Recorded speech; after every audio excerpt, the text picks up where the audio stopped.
Está aquí Daniela Barbieri, que es socióloga y directora del Observatorio Pulsar de la UBA. Daniela, ¿cómo estás? Hola, ¿cómo están? Bienvenida. Buenas tardes, gracias. Placer. Un placer tenerte aquí. Bueno, a ver, tenemos algunas plaquitas, ¿no? Para compartir, para poder empezar a hablar con Daniela de este sondeo en donde se habla de todo. Digo, se habla de cómo combatir la violencia en la Argentina, cómo combatir, por supuesto, la inseguridad, cuál es el rol que debe tener la policía, entre tantas otras cosas. ¿Qué estás encontrando como matriz general? Primero Daniela y después vamos a los detalles si querés más particulares.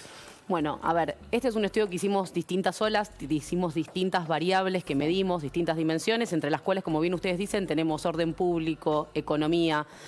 Vemos una primer viraje quizás hacia una tendencia más privatista de la sociedad argentina, digo, inclinarse por el sector privado frente a lo público, ¿no? Si pensamos a la historia argentina de los últimos 40 años de democracia, bueno, los 90 fueron un fuerte momento donde la privatización era como el clima del momento. Después tenemos la oleada post-crisis del 2001, con el kirchnerismo en 2003, con una fuerte impronta más estatista, y hoy parecería que ese viraje en términos de preferencias o de creencias de los argentinos va hacia el ala privatista, por decirlo de alguna de esas maneras. Por otra parte, vemos como una demanda transversal en distintas variables, no necesariamente preguntando solamente por la cuestión de seguridad, de una necesidad de ordenamiento de las distintas esferas de la vida pública, ¿no? De la vida comunitaria, como una sensación de una Argentina desordenada que necesita en algún punto acomodar sus piezas y regularlas. ¿Eso implica más seguridad? Implica más seguridad, también implica, digamos, hay temas que tienen que ver con el funcionamiento de los servicios públicos, con el Estado regulando esos servicios públicos, pero a su vez dejando a los privados que sean los que los llevan adelante. Digo, más control de parte del Estado, un Estado más eficiente, podríamos decir, que podría ser una demanda más transversal de la mayoría de los electores, digo, que esto es transversal a los distintos grupos, y eso me parece lo más interesante. Ahora, si nos metemos específicamente en materia de inseguridad, que creo que es uno de los principales temas que hoy, o preocupaciones que hoy tenemos todos los argentinos, cuando nosotros salimos a la calle o cuando salen nuestros hijos también, me pareció interesante la propuesta o las preguntas que ustedes hacen con respecto a esto, y preguntan, bueno, para luchar contra la inseguridad, ¿es necesario aumentar las penas? Hay un gran porcentaje, el 56% dice que, porque claro que sí, el 21%, es decir, tendríamos acá el 77% está de acuerdo con esto, ¿no? Bueno, acá me parece interesante en relación a lo que te decía antes de se pide menos Estado en lo económico y en algún punto se pide mayor Estado en lo que tiene que ver con la seguridad. Claro. ¿En qué sentido? Mayor ordenamiento en relación a un pedido de penas. Es real que un estudio está enmarcado en una fotografía del momento, ¿no? Lógico. Como vos bien decís, hoy estamos viviendo un contexto en el cual la inseguridad y lo económico son de las principales demandas ciudadanas. En ese contexto está esta respuesta, pero como también vemos hoy en tema de agenda, por ejemplo, el tema de portación de armas, vemos que hay un alto rechazo a la libre portación de armas, incluso en los votantes de La Libertad Avanza, digo, ahí también hay cuestiones a tomar nota y a prestar atención. El 85% no está de acuerdo con la libre portación de armas. No me acordaba exactamente del porcentaje, pero es la gran mayoría mayoría en desacuerdo, por eso digo que también es transversal a sus propios votantes, ¿no? A los que apoyan la propia plataforma. Solo uno de cada 7 estaría de acuerdo con esa libre portación de armas, que después Milei aclaró que no tenía que ver con una literal traducción de lo que significa la libre portación de armas y que cualquiera la pueda comprar en cualquier lugar y demás. Mientras vemos ahí a Graciela Camaño, que está hablando en el debate por el impuesto a las ganancias en la Cámara de Diputados, estamos conversando con Daniela Barbieri, que es socióloga, sobre este relevamiento que se hizo en cuanto a las creencias de los argentinos.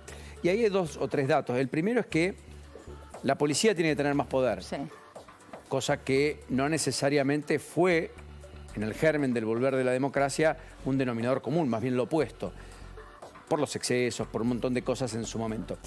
¿Crees que hay una reconsideración social sobre la policía y los factores que deben brindar seguridad, como las Fuerzas Armadas? A ver, yendo a lo que lo vinculaste recién con la cuestión democrática, en una parte del estudio preguntamos en relación al valor de lo democrático. Creo que hay un único consenso y transversal en los ciudadanos de las distintas fuerzas políticas, que es, bueno, la democracia no se negocia, ¿no? Arriba del 75% creen que es el mejor sistema que hemos logrado, conseguido. Y cuanto más distancia tienen los ciudadanos de la política, o más descreídos están de la política, más descreídos también están con la democracia. Eso vale aclarar. Y en relación a lo que vos decís, me parece que tiene que ver necesariamente con una demanda de una sensación de inseguridad en la cual es la policía el factor que puede brindar o puede responder esa demanda. Cuando se le pregunta también por la injerencia de los militares con mayor fuerza o mayor poder para combatir el delito y combatir el narcotráfico, ahí son más polarizadas las opiniones, digo. Entonces me parece que, O sea, bueno... sí policía, no militares. No lo resumiría tampoco porque te diría así que los directamente militares porque es alto también, digamos. Es el 72%. Pero lo que me da a ver, lo que nosotros concluimos es que hay un pedido expreso de mayor orden público y que ese mayor orden público tiene que estar traducido en la fuerza de seguridad.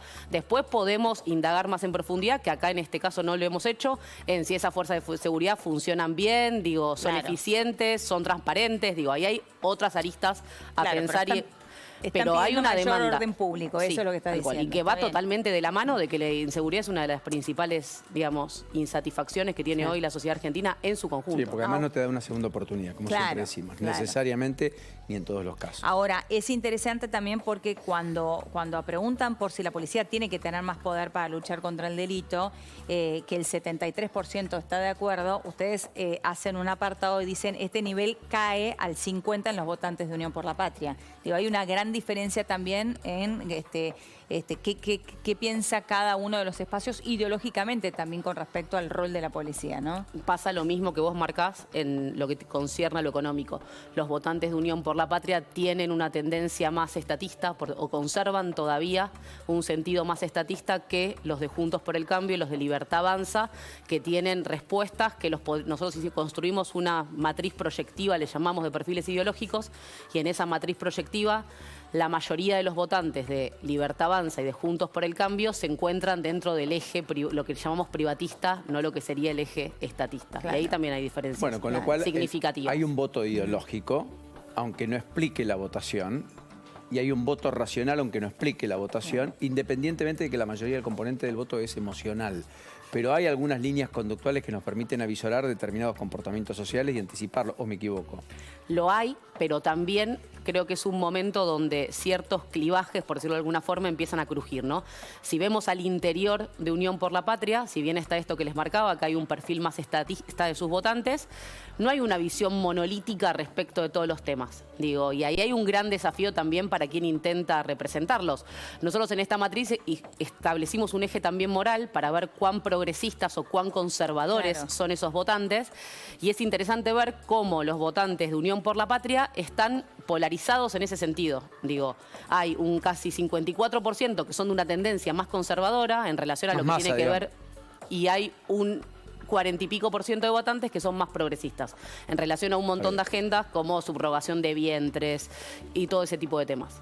Nos gustaría meternos con las agendas y posicionamientos en donde hacen una serie de preguntas ustedes, pero sobre todo enmarcarlo en la mirada que vos ves con respecto a los votantes de los distintos espacios con respecto a estas agendas, que ustedes de alguna manera las dividen en si son más bien conservadoras o progresistas.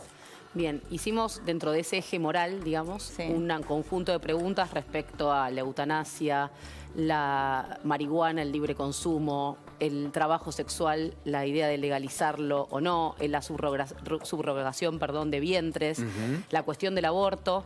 Y vemos que hay agendas en las cuales quizás los posicionamientos de los electores son mucho más progresistas que la agenda de la política. Es decir, por ejemplo, en la eutanasia hay un 80% que se muestra a favor de poder decidir en qué momento interrumpir tu propia vida. Pero, por ejemplo, agendas como la del aborto tienen un rechazo que ha crecido en el último tiempo y también probablemente producto de una agenda antigénero que está volcada en sectores de votantes como pueden ser los votantes de Javier Milei y algunos de los votantes de Juntos por el Cambio. Entonces ahí hay cuestiones interesantes respecto a los posicionamientos de los distintos electores.